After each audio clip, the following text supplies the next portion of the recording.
Hello, everyone. Welcome to another episode of Tales from the Wandering Scribe. I am your host, Gabriel Garcia, otherwise known as the Scribe. Joining me today is medieval military historian with over 23 years of experience in his field. He has taught at 5 universities, has been a media consultant for some of the top media platforms in the world.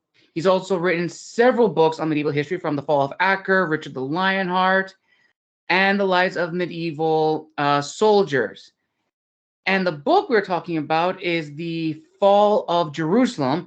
Joining us is Dr. John Hosler. Dr. Hosler, thank you so much for joining us today. Thank you for inviting me.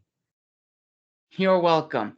So, Doctor, tell us about yourself and your upbringing in history and how you came to write your many successful books and just who you are. Sure. I'm a medieval historian and did my training as an undergraduate, as a graduate student, master's and PhD level, studying medieval history, centering on medieval warfare in particular, and got interested in the whole scope of the period, but really concentrated on the 11th century, the 12th century, and the 13th century, sort of that sweep there. Um, Started my concentration in Northwest European history, in England, France, the domains attached to them, and then got interested in the Crusades and the Near East, and migrated over to talk about those as well. And so I talk a lot about the intersections of East and West, of Christianity, Islam, Judaism, particularly in a military context. So when cultures come together and fight or make peace, or work well together or work poorly together, those are the things that interest me the most. And so as I've gone through various projects looking at that, I ended up most recently centering in on the medieval history of Jerusalem, in Mm, particular the conflicts between Christians, Muslims, Jews, among other religious and ethnic groups in the area, and really centered on that one city, on the city of Jerusalem, which of course is a very famous city, has a lot of history, like many ancient cities, but also a lot of controversy attached to yes. it because of events that have happened there. And so the book Jerusalem Falls is really about the falls of Jerusalem over the course of 7 centuries.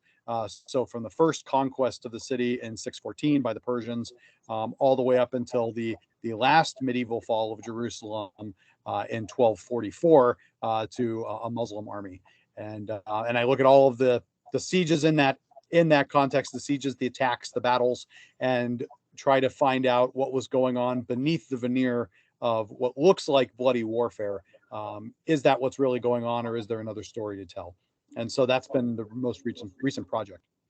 That's actually really fascinating. And I definitely feel the history of Jerusalem, especially in the medieval sense, whenever we think of Jerusalem, we only tend to think about, the Crusades. Either if it's the first Crusade when it's conquered by the Christian armies, or more famously with Richard the Lionheart, and also some of the movies with Kingdom of Heaven. But we don't really consider Jerusalem before the Crusades, or if we do, we tend to think of the Romans who occupied Jerusalem or that region. But would you say that Jerusalem goes beyond those historical time frames? Oh, absolutely. I think people center on the Crusades because they're history's most famous holy wars, and they have a lot of Mhm. notoriety attached to them, right? So that's going to draw the attention. But you're absolutely correct. The period before the First Crusade in Jerusalem is woefully understudied, not by specialists. I mean, if you look at specialists in my field, and there are some amazing scholars doing minute historical research on these periods. The problem is that getting those stories out to a larger audience is sometimes difficult without the Crusades as that lens that people want to look through. So there is, 400 years of history and change before you even get to the First Crusade, and to some extent, I think an even more fascinating story about a city that is under largely Muslim governorship, So you have Islamic control of the city center, of its institutions, its entryways, its tariffs, all those sorts of things that pertain to social life. But within that, instead of having a religiously oppressive society, you have actual sort of very generous Islamic control over the town, and an awful lot of moving back and forth by different groups. And what I argue in the book, a surprising amount of what today we would call diversity and tolerance, and those things meant had different meanings in that period. Right. But a society with a lot of different people with a lot of different ideas, practicing different religions, living next to each other, and surely having problems and even very tough difficulties at some points. But for the bulk of those 4 centuries, living next to each other and putting up with each other. And I found that to be very interesting. And then you get to the period of the Crusades and things start to take these wide swings and these changes. And that's interesting too. Right. But that's a narrative that I think we know a little better, just because more people have read about it. So it's been really fun to look at both sides of the year 1000 and to see what happens before and after. Definitely. Now, what would you say, as in the sense of like an author and a historian, what would you say were like the challenges trying to gather all these different sources from different writers of the time to sort of tell a very collective story? Because from just the title, Jerusalem, 7 centuries of War and Peace, it definitely brings quite the little thought bubble in your head. So how did you gather all those sources together and collectively tell a very complex and someone may argue like convoluted history? Yeah, it takes time. It takes wandering through an awful lot of bibliographies and libraries and and archives and things like this to track things down. It takes, I think, a rough familiarity of the period is really helpful. So to be able to say, for example, if I'm going to look at the 900s in Jerusalem, right? What do I know about the 900s? That's a period of it's partial Sunni rule in the city. It's the Shia take over in the 960s. There's kind of these wars that are going on, and the more context you have, the better you can sort of guide your reading. And having a knowledge of who the movers and shakers are in these different areas is really, really important.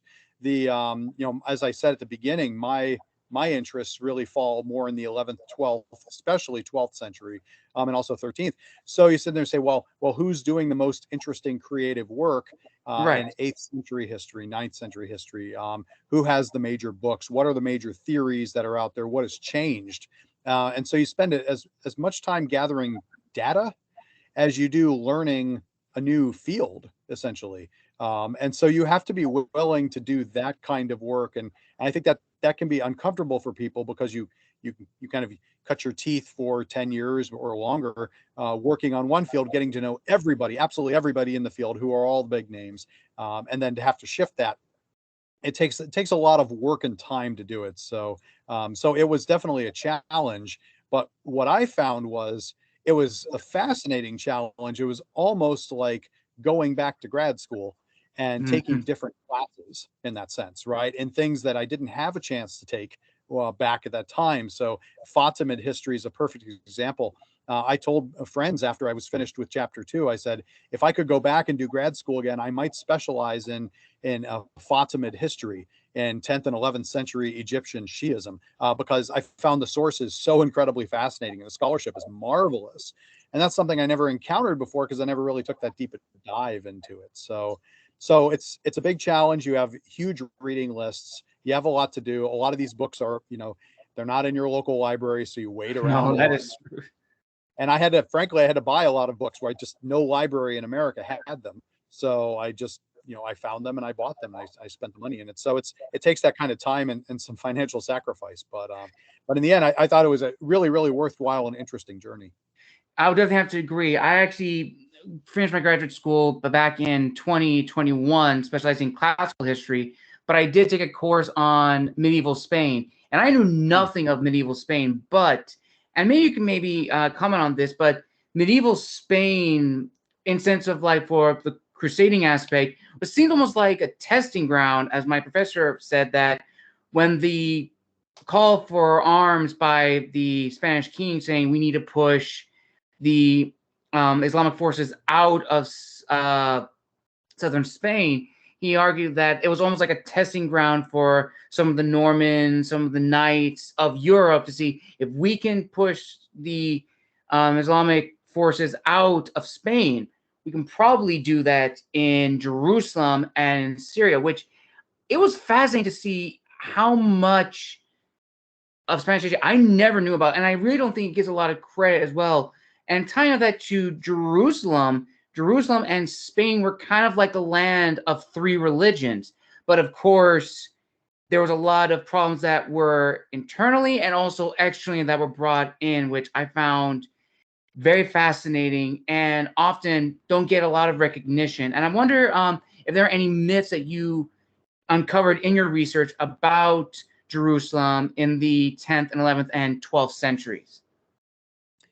Yeah, Spain is a fascinating example, and I'm not an Iberianist, and I respect people who are, because one of the things that's interesting about medieval Spain is that the scholarship on it has absolutely exploded over the last 3 decades as a result of gaining access to these archives, which people had really not been able to read and through completely before, and the literally millions of documents that sit there waiting for us to uncover. It's something that modernists shake their head at and say, so what? I have millions of documents for the African and Mediterranean theaters in World War II. I've got, I'm used to that, but medievalists are not. We're not used to having that kind of volume. And so the Iberianists, everybody's sort of jealous of them because they have so much new information, and keeping up on all the literature and all the new developments has got to be very difficult. I don't intentionally don't wander into Spain, because for me that's a bridge too far, right? But your comment is interesting because there are different schools of thought among Crusade historians. What I found is that every explanation for the cause of the First Crusade, or the reasons, if they're linked in Spain or Sicily or the Holy Land, and these things, they're all contested. People disagree and agree about various things, but I think you're onto something where you're talking about a complex situation of multiple cultures living next to each other, and then being those cultures and that landscape being encountered by outside groups, right? It's not that nobody knew where Spain was. They did, and they traveled there, right? Same thing with the Levant. People were going on pilgrimages. People were visiting. There was knowledge. But that's a little different, going on a vacation, or going, long to call it a vacation. I call them the pilgrimages, the medieval vacations. Going on a trip like that, on a devotional experience, is very different than bringing an army of soldiers who have not done such things typically, and have not encountered these foreign cultures. They're very parochial. They live in their village, in their town. They're used to what they know. And so you're talking about, when you bring 10,000 people. So, for example, during the Second Crusade in the mid-12th century, where you have this a fleet sails from Portsmouth, England, and you bring thousands of people to Lisbon, this is a culture shock. And so it's fascinating to start looking, well, okay, all these people who came to Spain, how did they interact with the locals? How did they judge a society where you have, unlike in England, where the Jews are very much on the fringes, where you have some of these first ghettos, where Jews living on the outskirts of Oxford, and they have to go over here. We live here. What do you do when you find a community where people are intermingling, where people are talking to each other and doing business with each other? And the same thing is true in the Holy Land, where you go there and you have Muslim patrons buying from Jewish vendors, and Christians buying from Muslims, and it looks like a different world. And that must have been very shocking for the people as each new generation encounters that. Definitely. And it also takes looking at just like the history of the Levant region, as well as North Africa and Spain. It's just because they've had that intermixing, because of of course, the Islamic expansion and invasion by the Umayyads, and then the caliphs that came after. Those regions have always been intermixed. Whereas you look at France, probably Holy Roman Empire, England, and the north, they've had their own intermixing, but they're roughly within like their same, you can say like religious and cultural identity. Whereas with Spain and the Levant region, they had different cultures, different ways of how they govern their societies. So somehow they're able to make it work. But from an outsider's perspective, it's like, what in the world is going on? So I think it's fascinating to explore Jerusalem during this time when honestly, we probably know very, very little outside of the Crusade history. So when you began writing this initially, did you have like a draft in mind of like what kind of story you wanted to tell, or did it kind of come along the way with trial and error? I had an idea of what I wanted to do, and the reason was is I've here at the Command and General Staff College, I teach an elective on the roots of Middle Eastern conflict. And so for a few years, I've had my students looking at these different epochs of Jerusalem's history. I had centered the course on Jerusalem. And so for a few years, we had been reading these sources together and looking at the histories. And so I kind of had an idea of I wanted to look at the major shifts that we had looked at. This is, I teach at a military school. And so we're naturally interested in battles and sieges and those sorts of things. And so I knew I wanted to center it on those moments where Jerusalem was attacked and either switched hands or did not change hands. And so that was the rough framework. And so I, kind of staked out the number of sieges, and there were 20 sieges of Jerusalem in the period that I look at from 614 to 1244, 20 times. And I should not it's technically not 20 sieges, 20 attacks on Jerusalem. Right. Not all of them resulted in a siege, 20 attacks. And so you say, well, that's a lot of times where you have people coming into conflict. And if you look at, well, who's doing the attacking, who's doing the defending, in almost every case, there is an ethnic or religious difference. So, for example, in the 10th century, the city is held by Sunni Muslims, and then it is attacked by Shia Muslims. And then in the 11th century, the Sunnis come back, and they actually attack the city several more times. And then you have the Crusaders come. Well, now these are the Christians, right? And before the Christians Jerusalem, the Shia are back there taking it from the Sunnis again, right? So it's back and forth, back and forth. And every time you have that cultural change of hands, what I was very interested in, what my students and I had kind of centered in is when you have, say, a Muslim governor of Jerusalem, and he has subjects who are Muslim, Christian, and Jewish, right? And by Christian, I mean the wide panoply of the Eastern rites as well as Latins. Right. How are they treated? Right? Is it like a conquering hero? Because, as you said at the beginning, we tend to think First Crusade. And the First Crusade has that infamous bloodletting where you have the massacre and then the expulsion of all Muslims and Jews out of the city, right? So it's this horrific act, and you end up with only Christians in the city. And what I found is that is exceptional. That does not happen in the rest of the period. Overwhelmingly, what happens is when there is a change of hands, even if it's among different adherents of a different religion, you don't have expulsions. You don't have people being thrown out. And in some cases, you have, in the case of Saladin, and even in the early Crusader states, you have a period of actually letting people back in who are of these different persuasions. And so we had centered in class on those attacks and the sieges and the battles. And then we had identified these moments of, seems like something against the narrative is going on. So I knew that was going to be the structure of my book.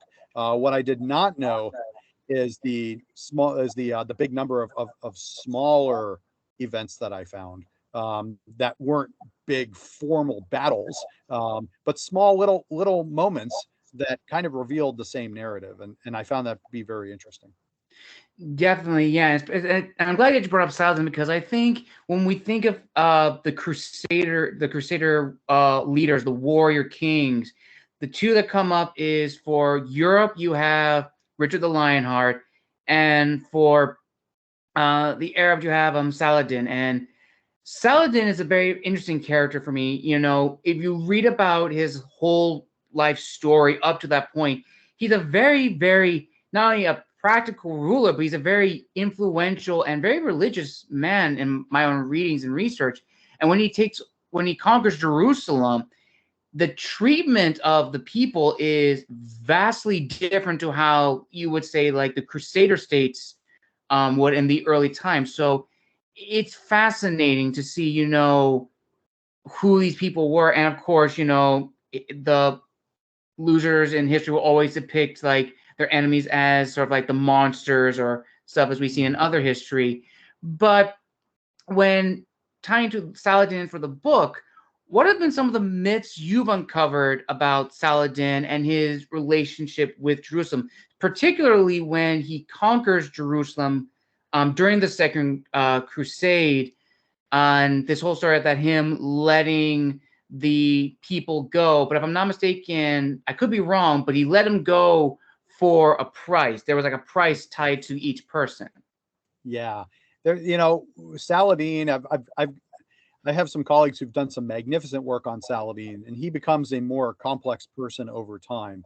But also, I'm encouraged because his myth is being scrutinized more readily these days. Every generation seemingly has painted Saladin as this sort of one, if not a wonderful person, someone to admire, someone to respect.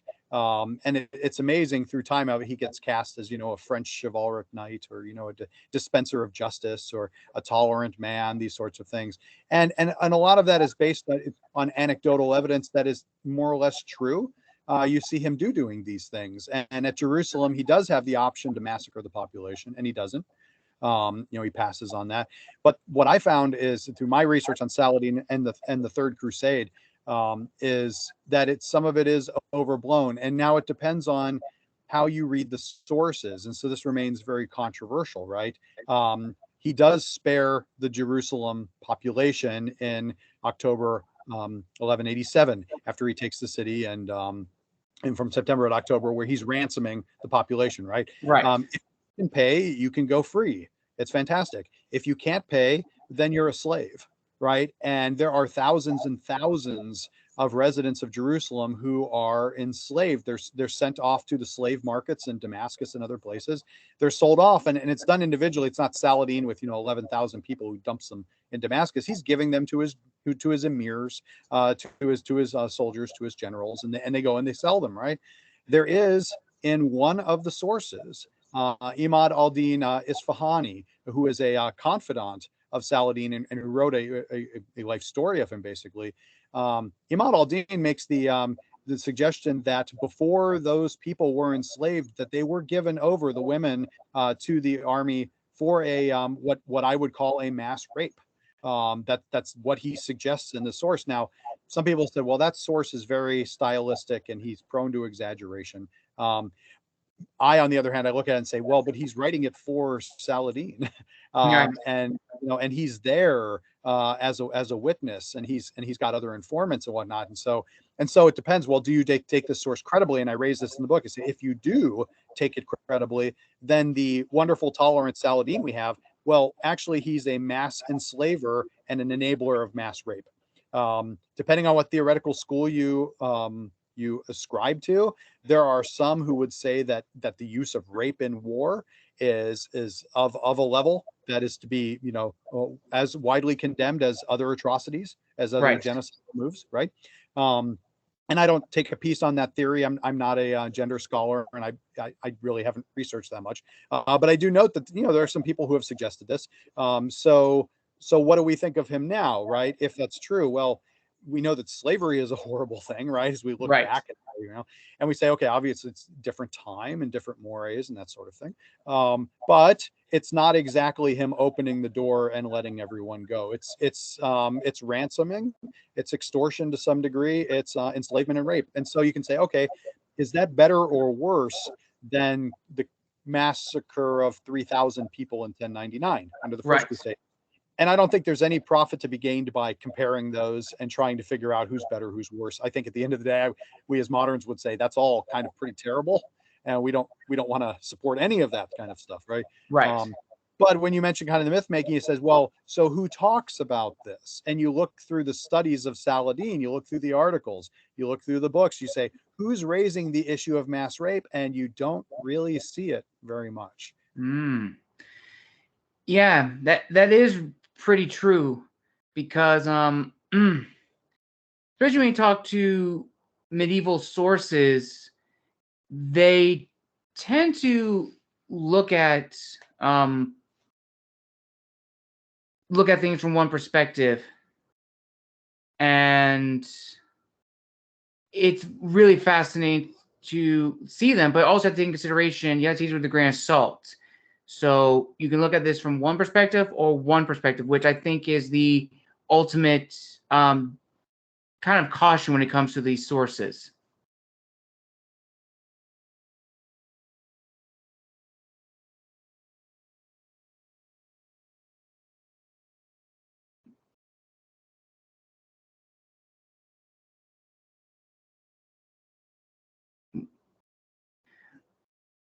Apologies, guess we may have just lost Professor Holzer.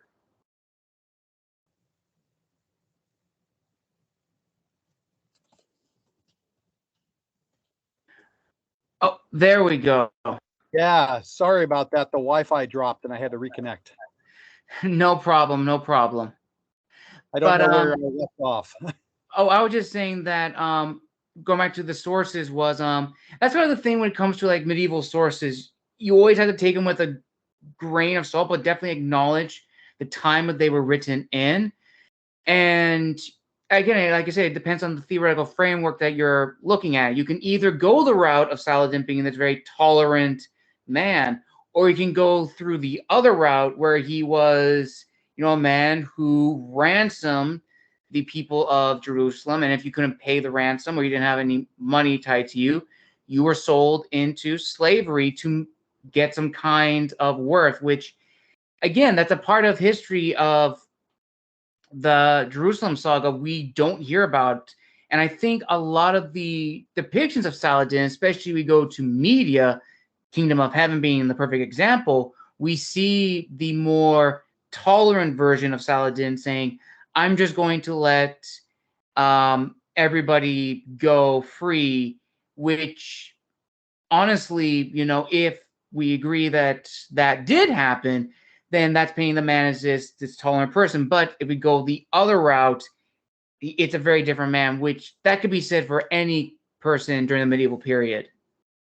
Absolutely. It's and it's all seen in juxtaposition, right? The we look at Saladin necessarily against others who have conquered the city, right? And we say, well, one behaved this way, one behaved another way. And right, if it's a partial reading, then he comes out looking very good. And if you say, well, we accept this other source material, he may still come out looking better. But I've always just believed it's good to know as much as we can about these people. But as you likely know, right, it all, there is a degree of political resonance to all of this, right? There are communities that have great stake in Saladin being a hero. There are those who have great stake in the opposite.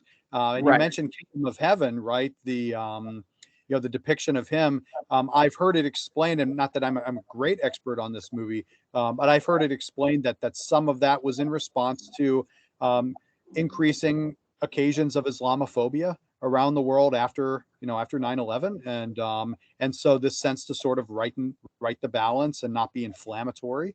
And I don't know if that's the motivation. I've heard it explained that way. And they say, okay, well, in the context of our time, every generation looks at history a little different, and every generation reinterprets it for itself. And so you always have that element. And then you have, inconvenient people like me who come in and say, yeah, but, and people say, wow, I'm not interested in the details. Is the grand sweep of it generally correct? And I could say, sure, if you look at the rest of Saladin's life, there are lots of other stories of his generosity, of him being tolerant and bringing justice. So, okay, so we take his life story, we take these other occasions when things happen, and you try to construct a biography and try to come to some kind of resolution on it. But I know whatever I say about the man will be superseded instantly by the next generation coming on. Definitely. And speaking of the next generation, talking about the book, what's overall been the feedback like? Because I imagine writing about Jerusalem, especially some would say in this climate, it's a very delicate balance. So what has been the initial feedback like from like people who've read the book and maybe from your fellow colleagues that have heard about it, you've told them the whole process. So what has it been like when you started writing the book as opposed to now that it's out published for the world? Yeah, the responses have been interestingly mixed. I make two arguments in the book, two basic, big, broad arguments, right? Mhm. The first one is that we have an incomplete history of Jerusalem in the period, and that we need to tell a fuller story about what went on in the city. And that has been roundly accepted, and people have complimented it and said it's a nice full history. It gives us more information, et cetera, et cetera. And so that's been received rather well, I think. The other argument I make has gotten sort of mixed reviews, and that's along the lines of what you and I have been talking about. I make the argument that on balance, across 7 centuries, Jerusalem's story is a story of peace. That it's a story of peace. That it's a story of peace and toleration, and people learning to live together, and those sorts of things, right? And that the occasions of shocking violence, of which there are some, Mhm. are more the exception than the rule. And I argue that as we started this, right, we spend so much time thinking about what happened in 1099, that one massacre colors our view of 600 plus years. And so the reactions to that have been mixed, in the sense that some people have said, "Oh, okay, that's an interesting point. I'll have to kind of think more about that," which is great, which is what I'm looking for, right? I want people Right. to consider it. And then there have been several others that just sort of reject it out of hand and say, "Ah, it doesn't matter what Hosler says. It was a bloody time, and he can say whatever he wants, but we know what went on." And to some degree, I expected that, because that's the dominant narrative. Mhm. So I'm pushing back against that, and it's very much the voice crying out, which not everyone will agree with. So that's kind of been the reception so far, and that's fine, because if that's the case, then I've provided some food for thought, and sort of bolstered the historical record, and I had an enjoyable time doing it. So to me, that's a success. But I'll be interested to see if anybody comes in and really says, you know what, I thought about it, I read it, and I've completely changed my mind. If one person does it, that would be fantastic. Yeah, because I actually was reading the book on Amazon when you first sent it to me through LinkedIn, and just the way it is, it's like it's very fascinating because it does kind of change the whole story that we've been told to about the Crusades being a very violent time. But you could say that about any period in the ancient medieval world. It was not an easy time to live. If you were the elite, you probably had a better time than those who were the peasants class, or someone say the illiterate class. But even at the elite, that doesn't necessarily mean you're exempt from the struggles of the time. It just means you're a little bit better off, which is very fascinating. And speaking of more like the military side of Jerusalem and its history, that I've always found is very fascinating about the medieval style of like the armies of the time. And I've always wondered how much do books or even other forms of media get the aspects of the military style of the Crusader armies, the Arab armies. Because if I'm not mistaken, correct me if I'm wrong, but it seems a majority of like the crusading armies that came into Jerusalem during the time of the Crusades and later formed the Crusader stage were like heavily based off of like the French military design, since the Kingdom of France was the first one to adopt a full standing army, which stems back to its own history in the early medieval period. And I could be wrong in that sense, but it seems like a lot of the sources that talk about medieval history stem from France and then offshoot to probably England and Spain. Well, I suppose it depends on which historian you ask. I mean, certainly there are many French historians who would say that, and say that it all begins and ends along on the banks of the Seine, right? I'm not particular to that view. I mean, there is an awful lot of French influence in the Crusades, undoubtedly. Mhm. And you can even say it is the dominant influence, and I wouldn't necessarily disagree. The French are on the First Crusade, they're on the Second Crusade, they're on the Third Crusade, they're on the Fourth, they're on the Fifth, right? King Louis has 2 crusades, the seventh and the eighth. The King of France is leading them. France had 3 kings lead their armies on crusades. England only had one, Richard the Lionheart. So Lord Edward came later. He wasn't king yet when he did it. Before he became Edward the First. So you can say there is a heavy French influence. But what I would suggest is that it's not necessarily a French style of fighting. I would say it's a Western European, or if you want to say Northwestern European, Mhm. Anglo-Norman, but even that is probably too narrow. The styles of fighting that I found on the Crusade suggest a lot of interoperability, where you have Germans and Italians and Flemish and French and Bretons and English and Welsh fighting next Mhm. to each other, along with Danes and Norwegians, fighting next to each other and all sort of knowing what to do, carrying out the same thing. They have a familiarity with the tactics. Their armaments are in the broad generalities similar, right? So I tend to see more of that, and the more I study the Crusades, the more I've been impressed with how well these disparate groups actually do fight together. That it's that you can have Germans fighting next to French, and they know what to do, and they can follow common commands even when their commander is speaking a different language sometimes. So which suggests you get into the nonverbals and the use of banners and musical instruments and those sorts of things. Mhm. There's a way that they find a way to do it all well together. So I would hesitate to call it strictly French, but I would say, if you're talking about kind of that Western European, we think sort of 11th century Anglo-Norman horseback warriors, the role of the infantry, kind of broad tactics that are used, the general armaments are very similar. Then yeah, I think there's a heavy French influence, but I would just say it's sort of just Western, would be more of my word for it. All right. That would be my thinking of it. And there's a lot of books that explore this, titles with books like Warfare: The English Experience. John France has a new book out on French medieval warfare in Mm. particular. And what's interesting about that book is you read a lot about French, but you're reading them the information alongside what the Normans are doing, Right. what the Saxons are doing, because the stories, they just overlap so much. There's so much interchange between those cultures. Definitely. And going back to the book, so when you were constructing this book, and probably for all of your other books too, Richard Ironheart, The Fall of Acre, what authors would you say have been like your biggest sources of inspiration as well as research? Because those topics, and among the others you have written, have a lot of complex stories that need to be stated properly and accurately, and also to where it makes sense, so someone could read it from like someone who may not be familiar and still understand. So there's an awful lot, and I try very hard in the acknowledgments section of my books to really try to remember everybody who helped me out. And there's so many people. I'm a member of, there's a society called De Re Militare, the Society for Medieval Military History. And we have sessions at conferences and meetings and whatnot. And it's very much one of these great societies where people will just throw book ideas up in the air. They'll just say, hey, somebody should write a book on this.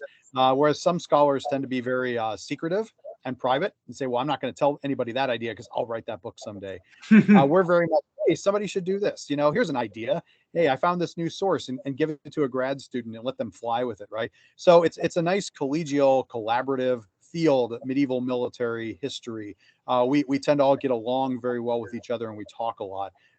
So really, for me, it was the people who really were in their mid-career, late career stages when I came in as a newly minted PhD and even as a grad student, who sort of helped mentored me. So, for example, Kelly DeVries, who does late medieval warfare, John France, who's one of the finest Crusade historians out there for the early period.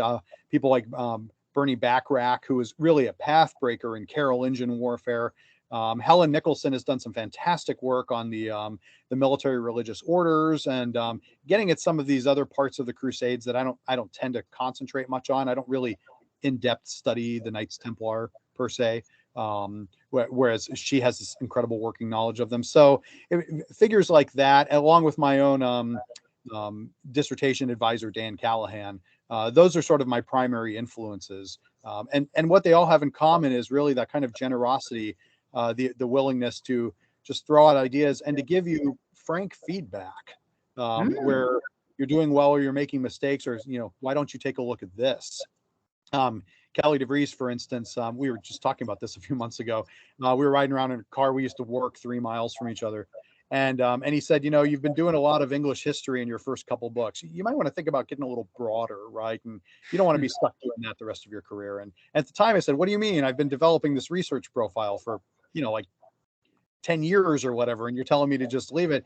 But it was terrific advice. If I hadn't followed it, I wouldn't have. I found my way into the Italian Renaissance at one point. I found my way to the Near East. I've got an interest now in the Maghreb and North Africa that I never had before. And so all these vistas open up if you're willing to go and explore them. But it really took, some mentorship of somebody saying, don't pigeonhole yourself, open the aperture, see what else there is out there. And so it's advice like that that's been really great over the years. I've been a great beneficiary, and I try to, as much as I can, kind of pay that back, because I think the field really thrives when everybody's talking to each other about ideas and trying to encourage each other. I 100% agree. And actually, the society you were mentioning, I actually have a friend who actually has written for the military, and he says that it's an incredible group. And he's kind of expressing, says, you should go and talk to them. And it's like, I know, I should talk with them. And it's fascinating because, as you said, there's nothing better, especially in the field of history, than working alongside, fellow academics and fellow peers who have different fields, but we all kind of share the same broad thing. And in fact, one of my fellow peers has actually encouraged me to write a book, which I've never written a nonfiction history book before, but the one I've been really trying to work on, which is fascinating, which is called the Great Knight series, which actually focuses on 4 European knights that existed around the same time, but who greatly changed Europe. And that was El Cid, William the Conqueror, Godwin, the leader of the First Crusades, and Harold Hardrada, which all 4 were around the same time, and they greatly changed Europe as a whole. We know El Cid is one of the famous Spanish knights in Iberian history. William the Conqueror is not only a famous Norman duke, but he's also the man that revolutionized the English monarchy and greatly changed it. So Harold Hardrada is famous for the last Viking king, and Godwin is the most famous knight that led the First Crusade into Jerusalem. So that's a project working on, but it's ultimately very fascinating. And almost going back to what you said before by the Knights Templar, I think that's also integral to the history of Jerusalem, because whenever we think of Jerusalem and the Crusader states, another big aspect is the Knights Templar. And I know you said that you may not study the Knights Templar in depth as others, but in your book on Jerusalem, in your research, how involved were the Knights Templar in Jerusalem during their time? And do you think the stories about them are maybe a little more exaggerated than who they really were? Right. Yeah. I do come across them quite frequently. And I would say it's, we can reasonably compare it to Saladin. It's just a different kind of exaggeration. Again, Kingdom of Heaven, it's Renaud de Chatillon, right? He's the bad guy. He's the horrible guy. Everyone hates him, right? But I found some really interesting things about the Templars. Now, of course, my focus was narrowly on Jerusalem, right? So you say, well, what are their fortresses? What are they up to in other places? Renaud, he launches this attack on Medina. He sails down the Red Sea, and he's kind of all over the place. What I found in Jerusalem, it's actually fascinating. It sort of fits into my argument, I would say, about the nature of that medieval community at the time. So there's a story where a very famous Muslim writer whose name is Usaima, he writes a memoir, and he talks about going to Jerusalem, right? And it's in the 1140s, and he is going up to the city, walks up to the Temple Mount, where he says he met with his friends. Right now, you say, okay, well, what do we mean by friends, right? All these words are contested. What's the Arabic that he's using? What would the Latin, version be? What does he mean by having a friend? But guess who his friends are? It's the Knights Templar, right? So this is a devout Muslim who, in other parts of his memoir, delights in killing Christians. I mean, he talks about how much fun it is to hunt down Christians and to take their blood. And here he is on the Temple Mount outside Al-Aqsa Mosque, the third holiest site in Islam, right? And he's meeting with his friends, the Knights Templar, who not only welcome him, sort of, hey, Osama, what's up, right? But they offer him a place to pray inside their own buildings, right? So he's praying right next to his holy place. There is a newcomer on the scene who tries to interrupt his prayer, and when that happens, the Knights Templar rough this guy up. I mean, they run him out. And then they apologize profusely to Osama for, oh, we're so sorry, right? And he says, well, my prayer is done, so it's okay, and everything. But they're like, oh, well, he's new around here, he doesn't know how it works. And it's such an extraordinary story. You say, what do you mean how it works, right? So this is how it works in the 1140s, so 4 decades after the massacre of the First Crusade. This is how it works in Jerusalem. Devout Muslims are allowed to pray on the Temple Mount, sponsored by the Knights Templar. And you say, what do you do with that? Right? That goes against everything you hear about the Knights Templar in popular media. It goes against everything you hear about what the Crusader states were like in terms of tolerance and locking out Islam, right? The notion that this guy would be on some kind of friendly terms, even if it's just acquaintances, right? It tells you a lot about the variety of experience. And so I think with the Templar, as well as with the Hospitallers and the Teutonic Knights and all these different orders, you hear about the castle building, and you hear about the codes, right, and the rules, and you hear about the hospital, which itself is fascinating because the hospital took in Jews and Muslims and gave free care to them, right? So another example, this kind of treatment. So we hear about the castles and the battles, and particularly things like the Battle of Hattin, where Reynald is finally caught and executed, and this sort of that as the holy orders as being the most committed, the most zealous, the most bloodthirsty. I would suggest, and again, not being a Templar scholar, right? I don't peel back all of the local Templar charters and do this kind of in-depth work that I've heard you do magnificent work in this stuff. But at least what I've come across in Jerusalem, it's a bit of a counter narrative. So then you have to say, okay, so Hosler dug up a couple of these examples, and other people have known about these things too. Are they exceptions? Are they just anecdotes and this stuff just doesn't happen, right? And that's what I thought at first. I said, well, okay, so the guy's got an in with the Templars. Who knows why? Maybe he lent them some money, or who knows, right? And he's an elite. Of course, this is an exceptional story. And then I find in another chronicle written by a German, there are apparently not just this guy, but whole groups of Muslims who were allowed to worship on the Temple Mount in similar spaces, right? Presumably by these same Templars, because their headquarters is in Al-Aqsa. They're right up there, right? So they're monitoring, right? And here they are, groups of Muslims praying, and say, wait a minute, so maybe this isn't exceptional, right? What's going on? So now the Templars, I would tend to fold them into, why don't we reevaluate just how zealous they are, right? And how committed they are to certain things we think they're committed to. You can fight for Christ and be a zealot for that, and you can also begrudgingly put up with these other people over here. And to me, that's a much more complex and fascinating story than the one that tends to float around out there. That is, and I just said, I'm glad you mentioned the Teutonics and the Hospitallers, because I was just about to bring them up, because I feel they can kind of get overshadowed by the Templars because of the myths surrounding them. But, after researching everything about the book and studying Jerusalem during these 7 centuries of peace as well as war, in your opinion, coming to the conclusion, what is it about Jerusalem during the ancient period and the medieval period that made it so tantalizing. It almost reminds me of going back to Kingdom of Heaven again, where Saladin says, after Balin tells him, "What is Jerusalem worth to you?" And he says, "Nothing, but everything." Yeah. So, in your honest opinion and through your research, what is it about Jerusalem in the medieval period that made it so tantalizing to the Europeans and to the different caliphates that existed in the Levant region?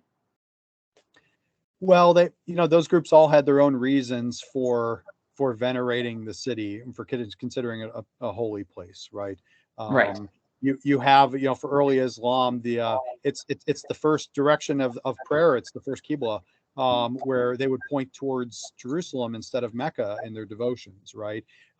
It's got a connection with Muhammad, with the story of the night journey, and so it's central to what they're thinking. Now, there's a big school of thought about how long it took for that to develop, that understanding of Jerusalem as important, as central to Islam, that it was not an initial thing, that it kind of grew over time, right?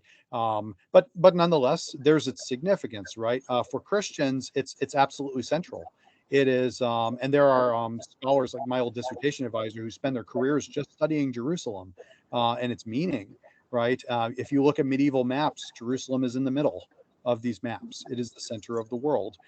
It is the spot of the crucifixion and the resurrection, and because of that, it will always have an important interest to Christians, and then for Jews as well. It's the site of the temple, and even though those remains are gone, it is the place where the Holy of Holies stood, and it will always have that significance.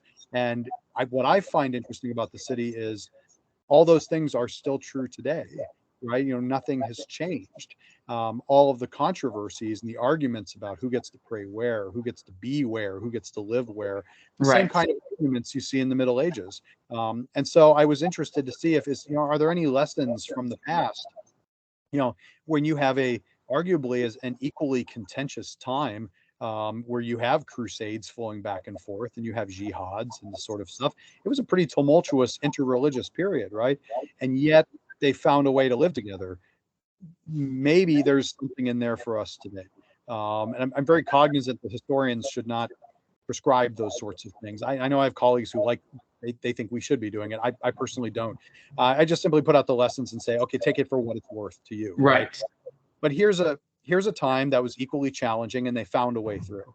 And that's interesting because we have a very challenging time right now. So I think intellectually that's what struck me. But I think really, if I had to get down to the real visceral reason, is if you haven't visited Jerusalem before, but if you go and you go to the old city and you walk through the streets, and there's places where the streets turn into tunnels, you actually dip underground, and you walk around the old foundations, there's some kind of indescribable quality of that city. It is just endlessly fascinating. It's a fascinating place. And I've not encountered any other place like it in the world. It's not like Rome. Rome is in many ways very cosmopolitan and sort of Mhm. exciting in its own way. It's almost like I call it the New York City of Italy. In some ways, it's got that vibrancy. In Jerusalem, there's a vibrancy, but it's sedated, and there's kind of what I call a heaviness in the air, where you just realize so many things have happened here. Some of them absolutely horrible. Some of Mhm. them, from a religious perspective, miraculous, right? Absolutely amazing, and everything in between.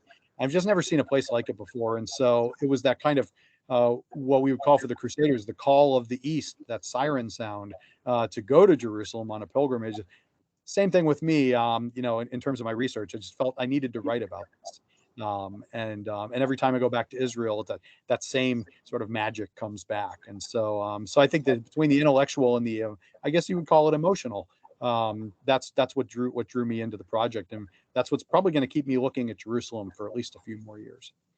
Wow, that's actually that's really heavy. That's a really, really great response. And sort of my last few questions before we get into the closing segment is, when doing your research and finishing this book and publishing it when it got published, did you ever have that sense of, validation from like scholars who've been working in this field, who have been researching this and more in depth, maybe even longer, and saying, this is a fascinating perspective, a fascinating different viewpoint. Did you ever get that kind of feedback from your fellow peers and or possibly fans of your works?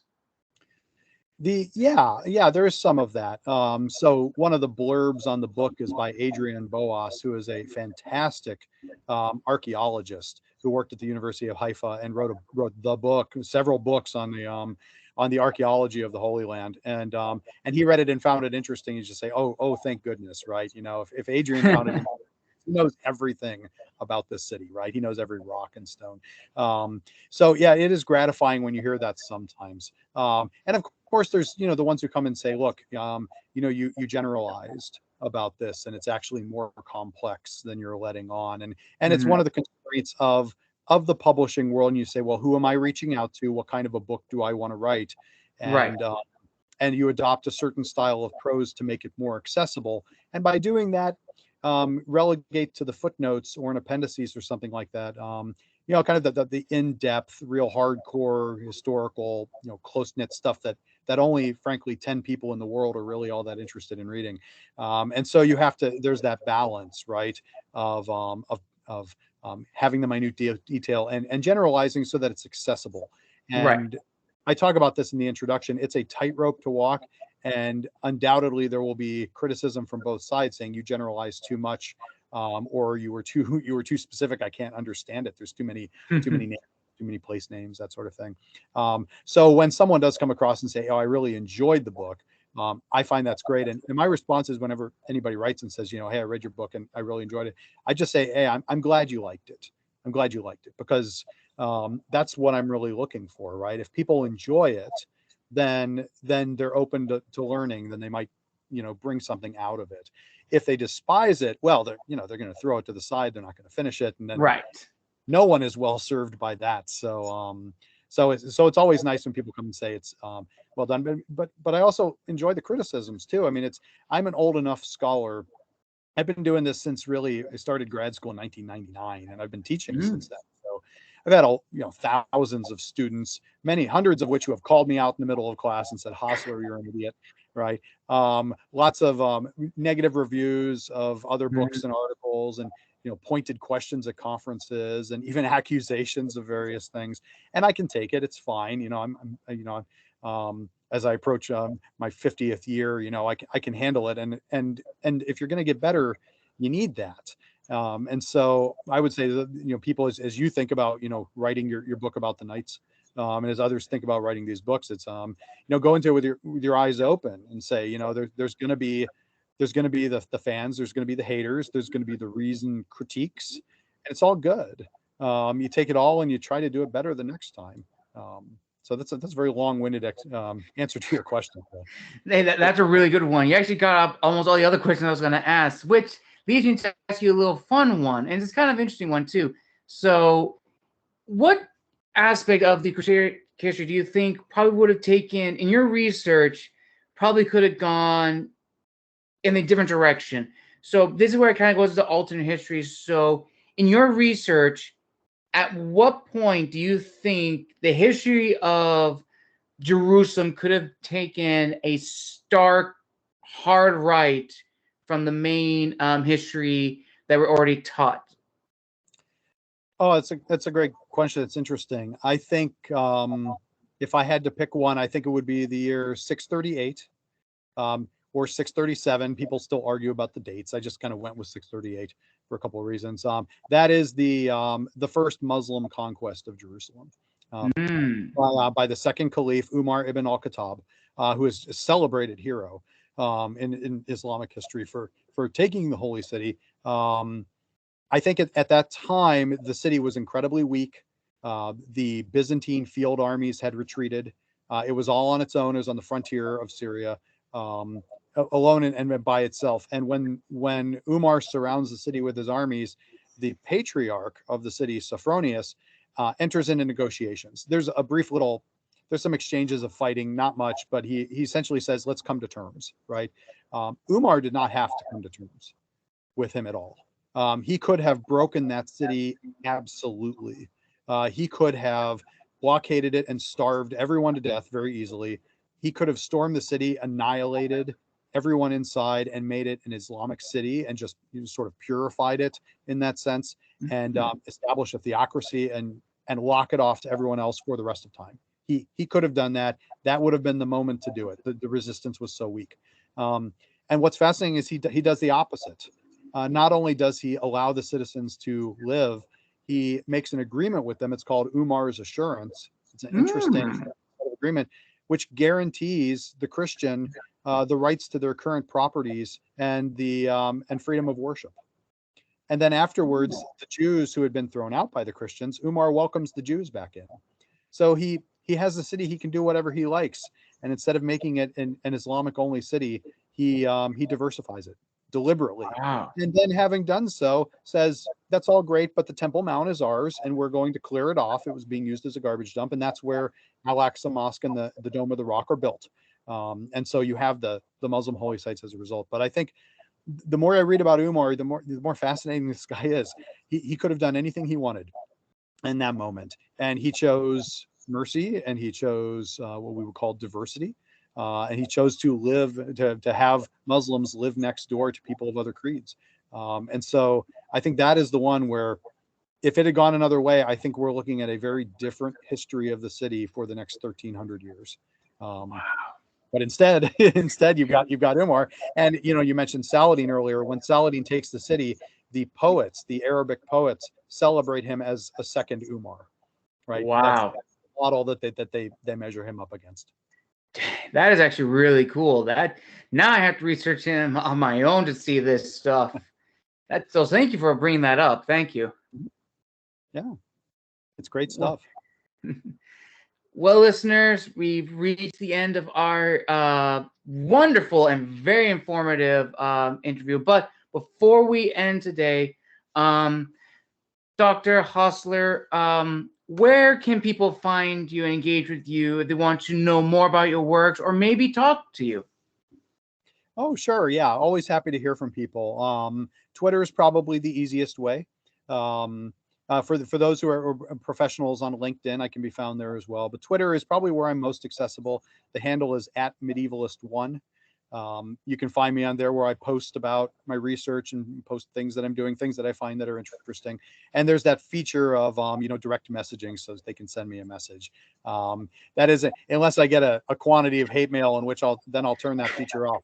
But right now it's on. so all right. Awesome. Well, listeners, I hope you enjoyed this very informative and very fun interview. I will link all of the books below, so you can go and check them out and read and provide feedback. Because I think, as we said in this interview, feedback is very important.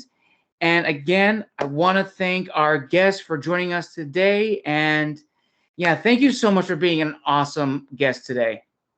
Well, thanks so much for having me on. It was fun. Appreciate it. You're welcome. And remember, listeners, make sure to like and subscribe to this channel, and check out all my other content coming out later today, as well as the next coming weeks. Thank you all. This has been The Scribe. Good day.